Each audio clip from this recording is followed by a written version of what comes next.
I think the time is long overdue for the Congress to start addressing the very, very substantive issues that the American people are struggling with.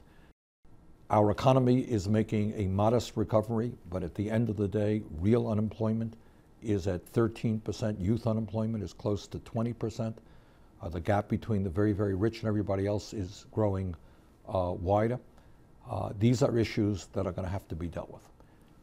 So my own view is that we have to be extremely aggressive on the economy. What does that mean? What it means is at a time when more and more of the new jobs being created are low-wage jobs, we have to raise the minimum wage to at least $10.10 an hour. Second of all, when unemployment remains much too high, we need a major jobs program to create the millions of jobs that this country desperately needs. And among other ways to do it, and there are various ways to do it, but two good ways is to invest, number one, in our crumbling infrastructure, roads, bridges, rail system, wastewater, water plants. That's number one. Number two, energy efficiency, and that helps us create jobs, making our buildings more efficient, but it also helps us dealing with greenhouse gas emissions and the crisis of global warming. So creating jobs, raising the minimum wage, creating a tax system which is fair, which asks the wealthiest people and largest corporations to start paying their fair share of taxes, are some of the issues that are on my mind that we have to deal with. I think that people do not fully appreciate how dysfunctional and how wasteful the current healthcare system is. I voted for the Affordable Care Act. I think it is a modest step forward. It will provide health insurance to many millions more Americans. That's a good thing. It ends this obscene practice of insurance companies denying people coverage because of pre-existing conditions. I fought hard for a provision which is creating hundreds of community health centers all over this country, and they're doing a great job of providing primary health care. There are other good features to the Affordable Care Act. But at the end of the day, we have got to ask ourselves some very simple questions. How does it happen that here in the United States, we are spending almost twice as much per person on healthcare as the people of any other nation, and yet our healthcare outcomes in many respects are not as good? So to my mind, what we have got to do is move forward toward a Medicare for all single payer system, guarantees healthcare to all people as a right, and it does it in a much more cost-effective way than the current dysfunctional system.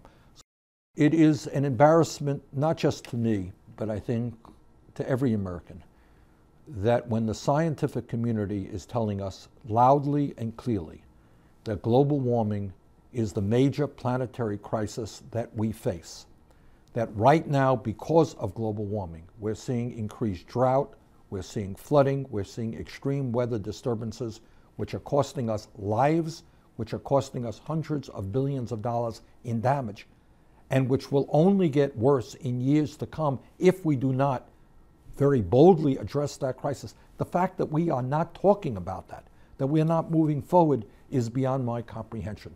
So we have got to continue the effort to push those ideas front and center. Along with Senator Barbara Boxer, I've introduced the most comprehensive global warming legislation ever introduced, which includes a tax on carbon. We've got to invest in energy efficiency. We've got to invest in wind, solar, geothermal, biomass.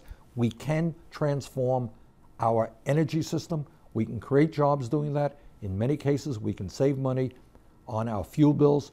But this is an issue that not only the United States, China, Russia, India, the entire world has got to address. Higher education right now is unaffordable to working class people and middle class people. And the United States, as a democratic nation, is not going to have the kind of constituents that we need, the kind of population that we need, the kind of educated workforce that we need, unless we make sure that higher education is available to all people regardless of their income. One of the areas that concerns me very much is that in terms of student loan programs, and kids are graduating now very deeply in debt, the federal government is actually making money on student loans. That's something we should not be doing. So we want to revisit the whole issue of the funding of college education. We want to focus on how we can make college education not only more affordable, but more relevant in today's economy. And the other area in terms of education that I think we want to focus on is preschool. In Vermont and all over America, it is very hard, virtually impossible for a working family, an average family, to find good quality, affordable preschool education or childcare. And what happens then is you have a lot of low and moderate income kids who do not get the preschool education they need. They get into the first grade, they get into the second grade, they're already starting falling behind. You know, by the time they're in high school, they drop out of high school, and some of them will get into all kinds of problems. So investing, every economist, or many economists, every psychologist understands that what happens to little kids when they are very, very young has a huge impact on the rest of their lives. So if you're concerned about the economy, if you're concerned about healthcare, if you're concerned about education, if you're concerned about global warming, if you're concerned about women's rights, gay rights, anything else, you have got to be concerned about the issue of campaign financing. What we are seeing now is a real undermining, very fundamental undermining of what American democracy is supposed to be about. You know, in the state of Vermont, we have town meetings every March, and it's one person, one vote. People walk into their town hall, their community center, and they sit around and they debate how much money they're going to spend on education, how much money they're going to spend on snowplows, and municipal employee wages and so forth.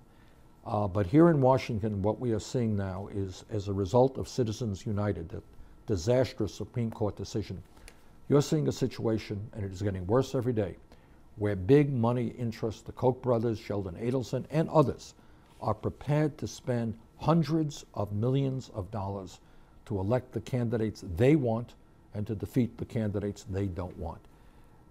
And to allow corporate interest and billionaires to control the political process is, to my mind, an outrage.